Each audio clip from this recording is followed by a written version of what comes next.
അതിൽ പറയുന്നത് ഇങ്ങനെയാണ്. സംഭവം നടക്കുന്നത് ശീതയുദ്ധകാലത്ത് 1989-ലോ 90-ലോ ആണ്. അന്യഗ്രഹ ജീവികളുമായി ഉണ്ടായ ഏറ്റുമുട്ടലിൽ സോവിയറ്റിന്റെ പട്ടാളക്കാർ കല്ലുകളായി മാറി. അതെ, സോവിയറ്റ് പട്ടാളക്കാരെ അന്യഗ്രഹ ജീവികൾ കല്ലാക്കി മാറ്റി. അതും കൃത്യമെണ്ണമുണ്ട്, 23 പട്ടാളക്കാരെ. കനേഡിയൻ വീക്ക്ലിയായ വേൾഡ് ന്യൂസും യുക്രൈനിയൻ പത്രമായ ഹോളോസ് യുക്രൈനിയും പ്രസിദ്ധീകരിച്ച ലേഖനങ്ങളുടെ സംഗ്രഹം ഉൾക്കൊള്ളുന്ന ഒരു പേജുള്ള റിപ്പോർട്ടാണിത്. ഇതിൽ നിരവധി ചിത്രങ്ങളും ഡ്രോയിങ്ങുകളും ഏലിയനുമായുള്ള ഏറ്റുമുട്ടലിന്റെ ദൃക്സാക്ഷി വിവരണങ്ങൾ വരെയുണ്ട്. KGBയുടെ റിപ്പോർട്ടിൽ പറഞ്ഞിരിക്കുന്നത് ഇങ്ങനെയാണ്. യുക്രൈൻ അടുത്തുള്ളതോ അല്ലെങ്കിൽ സൈബീരിയയിലോ ഉള്ള ഒരു മിലിറ്ററി ക്യാമ്പിൽ പരിശീലനം നടത്തുകയായിരുന്നു 25 സോവിയറ്റ് പട്ടാളക്കാർ.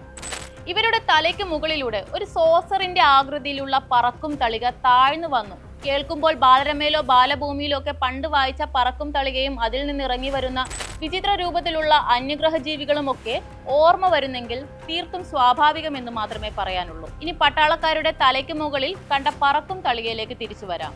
ആകാശത്ത് അപ്രതീക്ഷിതമായ വസ്തുവിനെ കണ്ടതോടെ സൈനികരിൽ ഒരാൾ അതിനു നേരെ ഒരു മിസൈൽ തൊടുക്കും. ഇതോടെ ആ UFO താഴേക്ക് പതിച്ചു.